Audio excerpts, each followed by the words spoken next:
বাংলাদেশের সবচেয়ে আজব জিনিসের নাম লোকাল বাস। অন্য দেশে বাস চলে রাস্তা দিয়ে, বাংলাদেশে বাস চলে একটা আরেকটার গায়ের উপর দিয়ে। ঢাকা শহরের লোকাল বাসগুলো যেন যুদ্ধক্ষেত্র থেকে উঠে এসেছে। দেখলে মনে হবে দ্বিতীয় বিশ্বযুদ্ধের পর এগুলো কোনো সার্ভিসিংয়ে হয়নি। এক একটি বাসের স্পিড মানুষের হাঁটার স্পিডের থেকেও কম। একটা আরেকটার সাথে ধাক্কা না মারলে সে যাত্রাটাই যেন অস্বাভাবিক হয়ে যায়। ঢাকা শহরের লোকাল বাস থেকে পায়ে হেঁটেও অনেক সময় আগে গন্তব্যে পৌঁছানো যায়, তবে এতে ড্রাইভারের দোষ দিয়ে লাভ নেই। সে সর্বোচ্চ চেষ্টা করে ফাঁক গুলিয়ে কার মাঝখান দিয়ে সামনে বাসকে এগিয়ে নিয়ে যাওয়া যায়।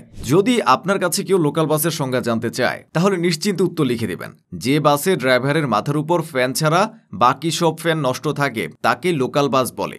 লোকাল বাস এমন জায়গা যেখানে মানুষ ঝোলে, অথচ বলার সময় বলা হয় বাদুর ঝোলার কথা। অনেকেই মনে করে কোনো কিছুর শুরুতে ডান পা দেওয়া নিয়ম, কিন্তু লোকাল বাসের হেল্পার এর ব্যতিক্রম। পঙ্গু হাসপাতালের ডাক্তার না হয়েও লোকাল বাসের হেল্পার বিনা দ্বিধায় মানুষের পা চেয়ে বসেন। প্রায় তাকে বলতে শোনা যায়, আগে বাম পা দেন, আগে বাম পা দেন। তাদের কথা অনুযায়ী পা দিতে মানুষ আপত্তি করে না। লোকাল বাস সাম্যবাদীদের জায়গা। এখানে ড্রাইভার, কন্ডাক্টর কিংবা হেল্পার বলে আলাদা কোনো পোস্ট নেই। যিনি একটু আগে কন্ট্রাক্টর হয়ে ভাড়া তুলেছিলেন, মাঝরাতে গিয়ে দেখা যায় তিনি ড্রাইভারের সিটেও বসেছেন, আর ড্রাইভার উঠে দরজায় হেল্পারি করছেন।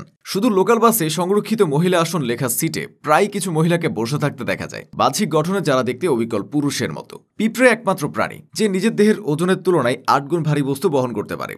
এক্ষেত্রে লোকাল বাস পিঁপড়াকেও হার মানিয়েছে। ঢাকার বাসগুলো তার প্রমাণ। লোকাল বাস একমাত্র জায়গা যেখানে 40 সিটে 50 জন বসার পরও কন্ডাক্টর নিশ্চিন্তে সিট খালি বলে ডেকে ডেকে লোক তুলতে পারেন। অন্য যে কোনো যানবাহনের চেয়ে লোকাল বাস দেশের ছাত্রছাত্রীদের কথা বেশি ভাবে, কারণ শুধু এখানে স্টুডেন্ট হাব চলে। ছোট বড় মাঝারি পা যে সাইজেরই হোক না কেন, ইতিহাসে এখনো কেউ লোকাল বাসে স্বাভাবিকভাবে পা মেলে বসতে পারেনি। 10 সেকেন্ড আগে ভাড়া নিয়ে ভুলে গিয়ে আবারও ভাড়া চাওয়ার অলৌকিক ক্ষমতা শুধু লোকাল বাসের কন্ডাক্টরদেরই আছে। দাঁড়িয়ে ঘুমানো প্রাণীদের মধ্যে ঘোরার পরই মানুষের স্থান। তবে ঘোড়া যেখানে সেখানে দাঁড়িয়ে ঘুমাতে পারলেও মানুষকে শুধু লোকাল বাসে দাঁড়িয়ে ঘুমাতে দেখা যায়। ভাড়া পড়েনিও লোকাল বাসের ভেতরে বহুল উচ্চারিত একটি বাক্য। রাজনৈতিক আলাপ আলোচনা জমানোর জন্য চায়ের দোকানের চেয়ে যানজটে আটকে থাকা লোকাল বাস বেশি জনপ্রিয়। লোকাল বাসের যে কোনো যাত্রী গাড়ি চালানোতে ড্রাইভারের চেয়ে বেশি জ্ঞান রাখেন। পার্থক্য শুধু যাত্রীরা গাড়ি চালাতে পারেন না, লোকাল বাসের যাত্রীরা সবচেয়ে বেশি দ্বিধায় ভোগেন। আস্তে আস্তে গাড়ি চালালে ড্রাইভারকে ধমক দেন, ওই বেটা গরু গাড়ি চালাস। আবার ড্রাইভার জোরে গাড়ি চালালেও ধমক দেন, বেটা নিজেকে এরোপ্লেন পাইলট ভাবস।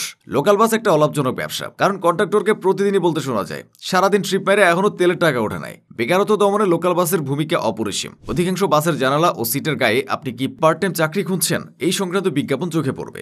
লোকাল বাসের হেল্পার, কন্ডাক্টরদের সঙ্গে আমাদের সমাজের কারো কারো যথেষ্ট মিল আছে।